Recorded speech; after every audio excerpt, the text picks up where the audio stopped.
Welcome back, welcome back. Entertainment purposes only.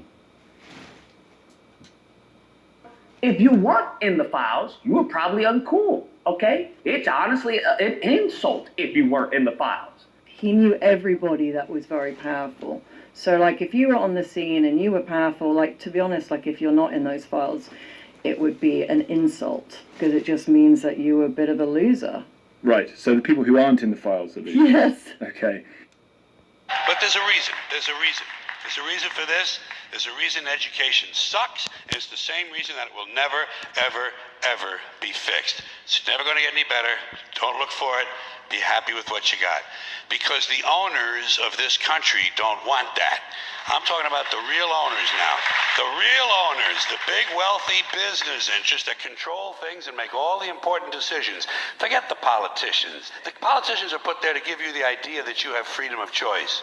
You don't. You have no choice. You have owners. They own you. They own everything. They own all the important land. They own and control the corporations. They've long since bought and paid for the Senate, the Congress, the state houses, the city halls. They got the judges in their back pockets. And they own all the big media companies, so they control just about all of the news and information you get to hear. They got you by the balls. They spend billions of dollars every year lobbying to get what they want. Well, we know what they want. They want more for themselves and less for everybody else. But I'll tell you what they don't want. They don't want a population of citizens capable of critical thinking. They don't want well-informed, well-educated people capable of critical thinking. They're not Sleep number that happened not too long ago. And to be honest with you, I went through it. The people are still discovering stuff.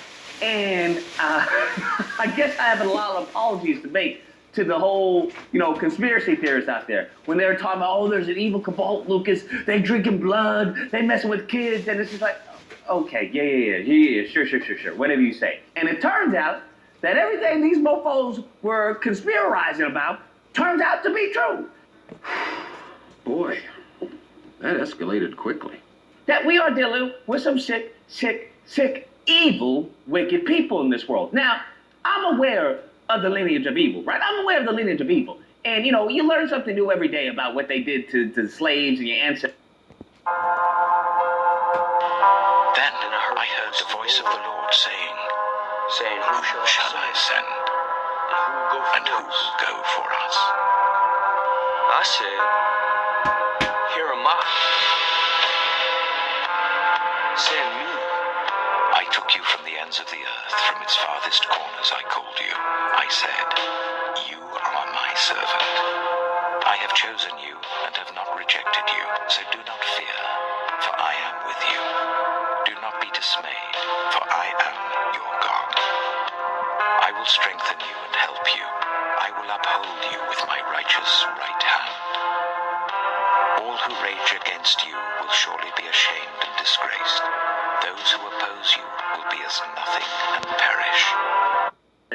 But to know that these mofos have turned it up a notch, okay? When it comes to the evil meter, they went meow, and they doing stuff with kids and bloods and what crazy part is, it goes all the way up to the Supreme Court. Damn. There was allegations even with what's the black tap dancer? I forgot his name. But there was allegations from him all the way to Republicans, Democrats, Libertarians, law enforcement. And I'm just like, yo, this runs hella deep. They talk about the deep state, and they are the deep state.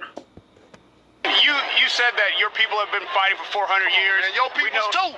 So I just want you to explain what you mean by that. You know what I'm talking about. Y'all all know what I'm talking about, man. Don't sit up here and try to bait and not know what I'm talking about. Y'all know what the I talk about when I say these things. Your people too.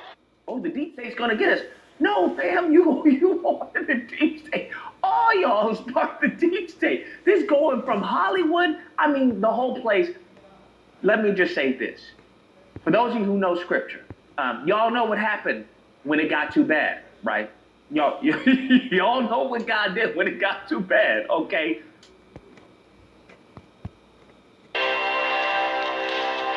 Oh, you motherfuckers.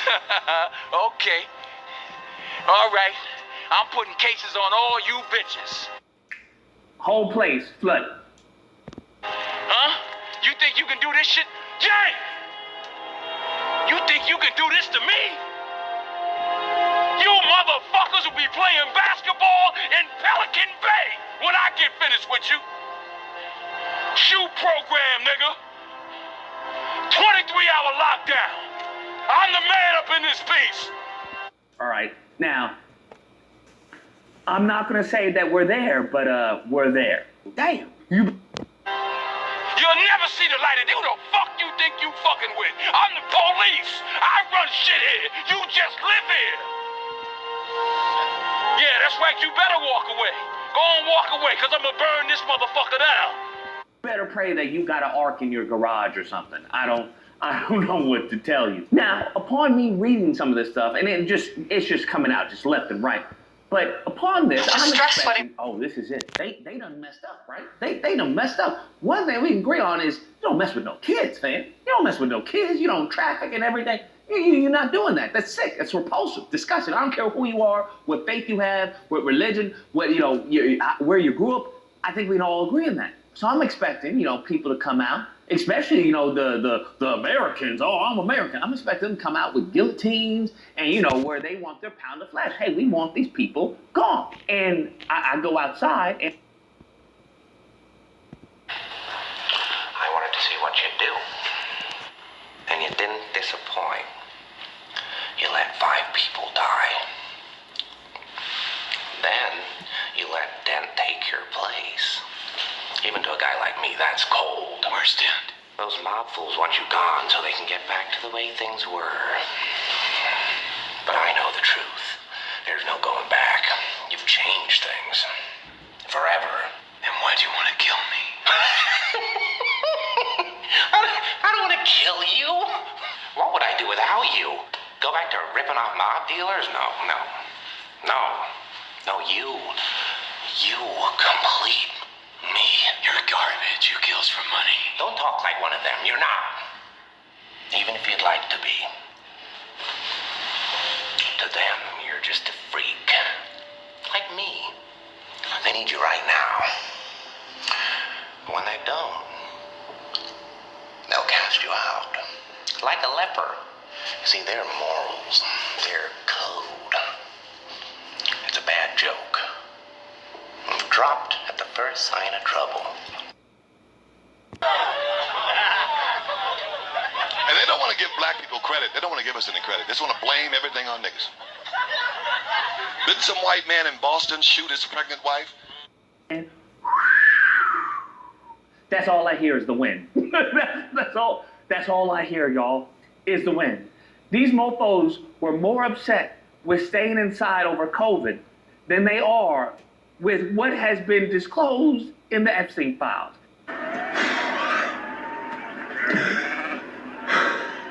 And forces wiped out hundreds of fighters without losing a single soldier. American forces wiped out hundreds of fighters without losing a single soldier. Now, a new report may shed some light on the methods used by them. According to the report, the U.S. used a powerful mystery weapon that rendered Venezuelan soldiers ineffective during the raid. The report is based on an alleged account of the night's event by a Venezuelan guard. Now, the account claims that the weapon brought Venezuelan soldiers to their knees. They were bleeding through the nose and vomiting blood. The alleged witness account was also shared on social media by the White House press secretary. In the interview, the guard allegedly described how U.S. forces use technology unlike anything he has ever seen. He said that all their radar systems shut down without any explanation. It was followed by a lot of drones. With what has been disclosed in the Epstein files.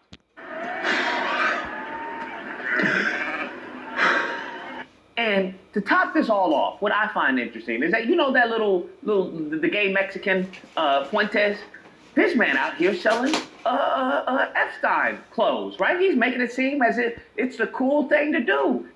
I have my brand new USA quarter zip. This is very high quality.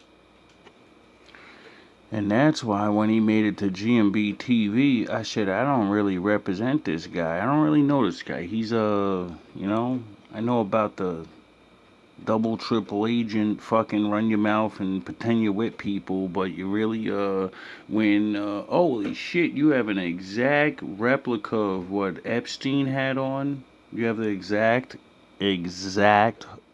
shirt, and you're selling it now, and someone has a picture of Epstein right next to you, and you can't say that it's not the identical thing. Oh, okay. Let's hear what you got to say. U.S. flag on the side, and then we have the embroidered USA logo right here. You can zip it all the way up. You can zip it all the way down. Maybe if you're in like a tropical climate, you get a little warm. What, like an island? Oh, you motherfuckers. Okay. All right. I'm putting cases on all you bitches. I'm like, yo, this man, when did he get the call? When did he get the call? He must have gotten the call over the weekend. Where Netanyahu was like, we wired the money to your account. That has to be the only option. And then I'm starting to see that you have the AG. It's a coincidence. You know, the other guy, he didn't have an American flag on his shirt, so it's just a coincidence. Huh? You think you can do this shit? Jay! You think you can do this to me? You motherfuckers will be playing basketball in Pelican Bay when I get finished with you. When asked about, hey, are these people going to be held to justice and what they did, the AG played dumb, talking about, what do you mean? I don't understand the premise of your question. Thank you. You said this is the end of the Epstein, of your review of the Epstein files. So, just to clarify, is the public going to learn the identities of the men who abused the girls with the information that you're releasing? And if not, why not? And then I have a quick follow-up. You just baked in an assumption into your question that I have never said and I don't know to be true. Is the public going to learn about men that abuse these girls? Like, what does that mean? I mean, I don't understand what that means. Well, I mean, they're the men who abused the young women through Epstein's, Look, we said in July, and it remains as true today as it was in July. If we had information, we meaning the Department of Justice, about men who abused women, we would prosecute them, right? We talked about the work that we're doing. That's why I said that. I said this earlier. There's this built-in assumption that somehow there's this hidden tranche of information of men that we know about that we're covering up or that we're choosing not to prosecute. That is not the case. Well, seeing that, I don't know when this footage was taken, now that we're in the future and there's 6 million pages of people, You don't find that suspicious. You don't find that suspicious. You don't find that suspicious. I don't know whether there are men out there that abuse these women. Then you start to see a clip of Kash Patel talking about, oh, we don't have any records, okay? There was no client list that we had. There's no... The Joe Rogan Experience. Let's just get to it because I know it's on people's mind. Epstein, right? The reason people are pissed off about that is the same thing, right? 20 years ago, or whenever it was, 2006, 7, 8, Epstein gets his sweetheart plea deal, right? After committing the most horrific crimes on planet Earth, right? I wasn't in power there. I wasn't in place there. I had, nothing to do with it. But people were rightfully pissed. I mean, this guy was committing the most grotesque acts you can against children.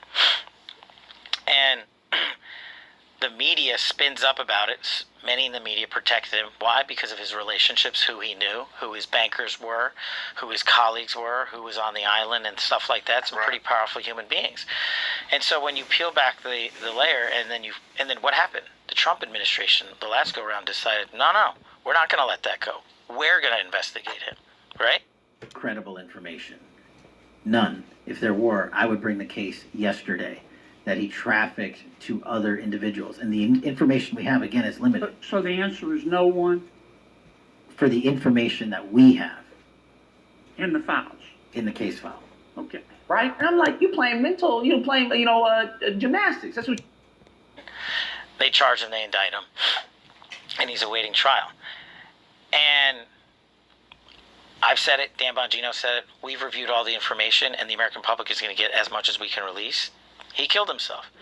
Do you think, let's play out the logical conclusion of this, do you think that myself, Bongino, and others would participate in hiding information about Epstein's grotesque activities? Or do you think we would also participate in not prosecuting people we had evidence to prosecute people on? But the problem is there's been like 15 years of people coming in and creating fictions about this that doesn't exist. Where's the videotape of an Epstein Island of X, Y, and Z committing these frauds? Why haven't you given it to us? Do you really think I wouldn't give that to you if it existed? You playing mental gymnastics. This is rhetoric. That's very strange because I just watched a news thing where they were talking about the 6 million files, and they said that they have video footage of things that they can't show the public to protect the children or victims that may be in those videos. So it's, because you have, because you know, or you don't know because you don't know. Have anything. That's what we hear. So it's like, bro, you have to understand that the country's cooked. And I don't mean that in any type of derogatory or fear-mongering type of way, but you have to understand that when I heard something, because I heard somebody tell this to me, they were like, but Lucas, the Democrats are worse. And it was at that moment, I was like, we in Brondo land, bro. This is idiocracy. But Brondo's got what plants crave. It's got electrolytes. I made that video a couple months ago, maybe a year ago. Yeah, we been past that. We're in I forgot what I was saying last time I said it, but we're past that. We're way past being. We've been in idiocracy for like fucking 10, 20 years. If you can see files of everybody, damn near everybody's in there. And what's even more heinous is that now that it's out in the open, what do they do? Deny, deny, deny. And they can't deny, well, they flip the script. They flip the framing. Okay, and I'm well aware of this, covering black stories where they flip the framing all the time. Well, why did the black kid have a pencil in school? That could have been used as a weapon. So you have people talking about, well, if you weren't in the files, you were probably uncool. Okay? It's honestly an insult if you weren't in the files. He knew everybody that was very powerful. So, like, if you were on the scene and you were powerful, like, to be honest, like, if you're not in those files, it would be an insult, because it just means that you were a bit of a loser. Right, so the people who aren't in the files are these? Yes. Okay. Just a sick world we're living in. Sick people. And I'm like, yo. Well, how would you blokes like to make some real money? Well, and who do we have to, No, nothing like that. You see?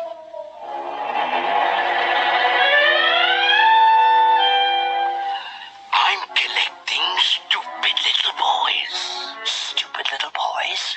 You know, the disobedient ones what play hooky from school. Oh, and you see...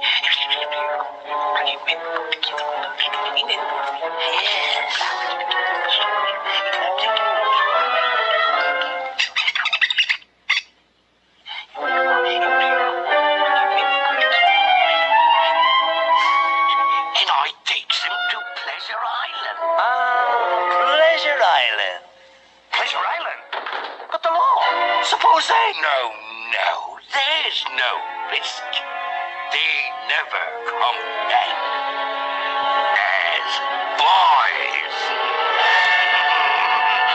boys. Yo, okay? You have the general public talking about, well, the Democrats is worse, all right? And I'm just like, you don't understand. They both in it, bro. you should be wanting justice. That's what you should be wanting. These mofos is talking about they don't have a client list. They don't know who are these people? I don't know what's going on. I'm like, this should go to show everyone that the country's on some BS. That's what it should go to show you, okay? That anytime someone criticizes the country, I don't care what it is, it's justified. If they don't care about kids, what makes you think they care about you? And Trump has made that abundantly clear. Okay, when it comes to, hey, you can't afford a house? Well, here, get a 50-year mortgage. He's out of line, but he's right. Hey, you're too dumb to have these jobs. That's why we have to, import immigrants here, because the American people are too dumb. That's what he said countless times. I don't know what to tell you at this point. I'm really tapped out. That's why I haven't done a video, because I needed time to, recompose myself. The one that should have kept them up at night. The one that transforms their observation from praise into indictment. The question isn't whether you have operative level pain tolerance. The assessment confirmed that. The question is, what inflicted operative level pain on someone who never enlisted, who never signed the papers, who never agreed to this? What kind of life, what kind of circumstances, what kind of sustained exposure to harm creates the same adaptations as military training designed to prepare people for war? And if your early environment inflicted that level of damage, that level of pressure, that level of consistent threat, then every day you survived wasn't just survival. It was an act of extraordinary resistance against conditions specifically calibrated to break you. You weren't supposed to make it through. The statistics weren't in your favor. The odds were calculated against you. And yet here you are, not just alive but capable, not just functional, but formidable. There's something they don't tell you about operative level pain tolerance. Something that doesn't make it into the assessment reports or the clinical documentation. Something that lives in the space between impressive and heartbreaking. The tolerance itself isn't the problem, it's the fact that you had to develop it, that circumstances demanded this level of capacity from someone who should have been protected instead. Operatives volunteer for their pain. They raise their hand. They sign contracts acknowledging the risks. They receive compensation and recognition and care when they return damaged. You receive none of that. You were conscripted by circumstance, deployed into a war you didn't declare, given no choice but to either develop these capabilities or cease to exist in any meaningful way. And now you carry wounds that don't show up on scans, injuries that have no medical terminology, damage that registers as strength to outside observers. The really twisted part is that your pain tolerance has probably been used against you, hasn't it? By people who needed you to be okay, because your not being okay would inconvenience them, would force them to acknowledge their role in your damage, would require them to feel things they've spent their lives avoiding. They saw your capacity to endure, and they mistook it for consent. They watched you survive and assumed you were fine. They witnessed your tolerance and decided that meant they could keep going, keep pushing, keep taking. Because clearly you could handle it. This is what happens when strength born from necessity gets interpreted as strength born from nature. When survival mechanisms get reframed as personality traits. When the armor you built to protect your humanity gets mistaken for the absence of humanity itself. They called you strong when they meant convenient. They called you resilient when they meant useful. They called you capable when they meant they didn't have to stop hurting you. But let's examine what operative level pain tolerance actually looks like in civilian life, in relationships, in everyday interactions, where this capacity becomes both advantage and curse. You probably don't complain much, do you? Not because you're trying to be stoic or impressive, but because the threshold for what registers as worth mentioning sits so far beyond normal that by the time something actually bothers you enough to vocalize, everyone else would already be hospitalized. You've learned to translate your experience into language other people can process, downgrading your 10 to their 3 so they don't panic or dismiss you as dramatic. You've developed the exhausting skill of making your pain digestible for people who've never had to develop any tolerance at all. People who can afford the luxury of falling apart over inconveniences while you're holding yourself together through catastrophes they can't even imagine. This creates a strange isolation, doesn't it? A loneliness that lives right in the middle of connection. Because how do you bridge that gap between your operational reality and their theoretical understanding of difficulty? They talk about their hard day, and you nod along, knowing your hard day would break them in half, knowing their worst nightmare is your Tuesday afternoon, knowing that if you actually shared what you manage on a daily basis, they'd either think you're exaggerating or they'd realize they have nothing useful to offer you. So you become fluent in 2 languages, the sanitized version for public consumption and the raw truth you keep locked behind layers of casualness and humor and strategic vagueness. You've learned to make people comfortable with your strength because your actual strength makes them deeply uncomfortable, forces them to confront how soft their own lives have been, how little they've actually had to endure despite. Because I was anticipating just bloodbaths, right? I was just cuckoo for Cocoa Puffs. And everybody is just so polarized. They're so just partisan that they're just like, well, this party and that party. And it's just, oh man, they really got y'all hung up on this whole 2-party thing, huh? This is tribalism, okay? I don't know how to tell you this. This is tribalism. And both of the tribes don't fight for us. So we can either, change that, or we can go as, scheduled program. And it seems people are so conditioned that they're just like, yeah, let's move on. We have an election coming up.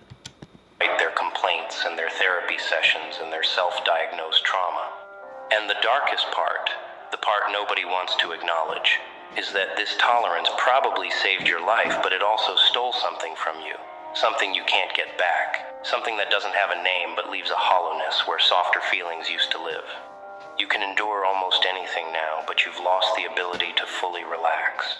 You tell someone who's smart enough to solve everyone else's problems but can't trust a single decision they make. That's not impossible. Feelings used to live. You can endure almost anything now, but you've lost the ability to fully relax, to trust that safety will persist, to believe in permanence of good things. Every positive experience comes with the background hum of waiting for the other shoe to drop. Every moment of peace carries the tension of anticipated disruption because your nervous system was trained by experience that good things don't last, and comfort is always temporary. The psychologist measured your tolerance, but they didn't measure what that tolerance cost you, what you sacrificed to develop this capacity. What parts of normal human experience became inaccessible once survival required this level of armor? You won the war of staying alive, but the victory came with casualties they don't have tests for, losses that don't appear in assessments, grief for a version of yourself that might have existed if the world had been different, if safety had been real. Anyways, guys, that's the video. Let me know what you guys think. Whether or not I'm looking at this the wrong way. Maybe I am. Maybe I'm looking at this the wrong way. Maybe this is a glass half full, half empty type of thing. Or whether or not you're like, no, Lucas, you're right. The country is cooked. It's donezo. It's deep fried. It's deep fried. These people just basically showed you that they can do anything they want and nothing will happen. This goes back to Trump talking about he could shoot someone in broad daylight and it wouldn't change his polling. And I think they've proven that. If you'd been allowed to stay soft, here's what nobody prepared you for. The moment when your operative level tolerance stops being a survival mechanism and becomes your primary mode of existence. When the armor you built can't be removed. Even when the threat is past. Even when you're finally safe. Even when people offer you softness and you can't remember how to receive it. This is the Ghost Protocol. The permanent activation of systems designed for temporary crisis. And if you're honest with yourself, you recognize it immediately. You're running survival programming in peacetime environments, deploying wartime strategies in civilian interactions, maintaining threat readiness in rooms full of people who've never seen real danger. And the exhausting truth is you can't just turn it off. You can't flip a switch and return to some baseline that probably never existed. Because this tolerance isn't a costume you put on. It's who you became when becoming anything else meant extinction. You've probably noticed how people react when they accidentally glimpse the real scope of what you carry, how quickly they retreat, how desperately they need to believe you're exaggerating or being dramatic or You said that your people have been fighting for 400 years. And your peoples too. So I just want you to explain what you mean by that. You know what I'm talking about. Y'all all know what I'm talking about, man. Don't sit up here and try to bait and not know what I'm talking about. Y'all know what the I talk about when I say these things. Your people too. Explain it. Not everybody knows what you're talking about. Radio Raheem, I don't have to explain what's understood, man. You know what I mean by that. You know what I say about that. I ain't got to go further. And if anybody don't understand that, then God be with them. Go look up the history. Go look up the history. Don't everybody believe in Google? Go Google that. See what I'm talking about. You know what I'm talking about, man. You know what. I dare you to sit up there and say, explain. You know what I'm talking about, man. It's fighting people. You know we've been fighting 400 and still fighting to this day. To this day. To this day. You just sit here, you don't know what I'm talking about? Old school.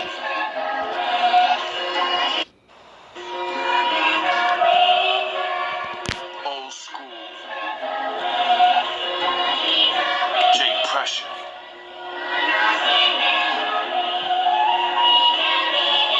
When we gonna wake up? You either selling out Uncle Tom and a bread with a slave mind. People say there's nothing we can do, that's not a brave mind. But at the same time, what can we do? Brave lines live together like before they made time. Before Esau beat us into a changed mind. Before the Egyptians hollowed our souls with a cave mind. Dwelling in cells, looking through gray lines. Life white and black, why they looking to shade mine? Looking to spray mine with the right plans. Bible said Jesus is black, why do we pray to a white man? Those light schemes, I can't hold back no more. Listen, it ain't right, fam. Real Israelites, we got the right plan. Go left where hey, a devil is using his right hand of law to run fair through the right lands. Tired of building up the world stage just to be the hype man.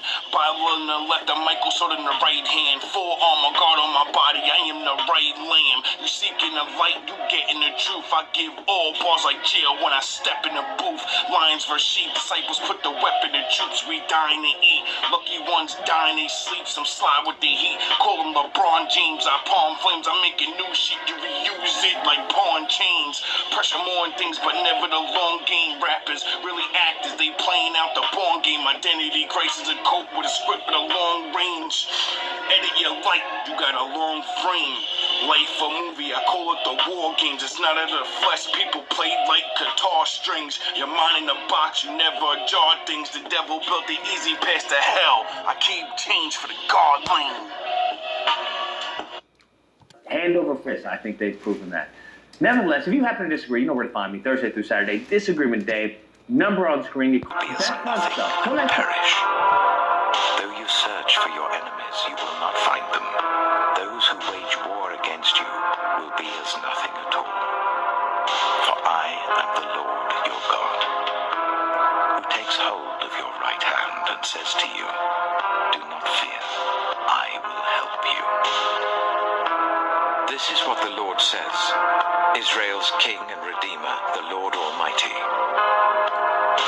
I am the first, and I am the last. Apart from me, there is no God. Who then is like me? Let him proclaim it. Let him declare and lay out before me what has happened since I established my ancient people, and what is yet to come. Yes, let them foretell what will come. Do not tremble. Do not be afraid. Did I not proclaim this and foretell it long ago? You are my witnesses. Is there any God besides me? No. There is no other rock. I know not one. I will go before you and will level the mountains. I will break down gates of bronze and cut through bars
my foes who will stumble and fall. Though an army besiege me, my heart will not fear. Though war break out against me, even then I will be confident.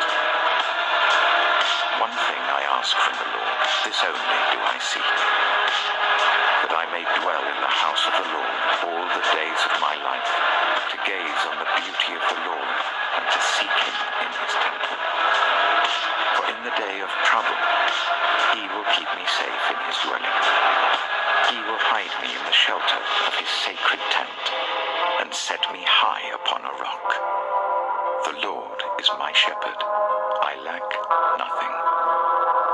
He makes me lie down in green pastures. He leads me beside quiet waters.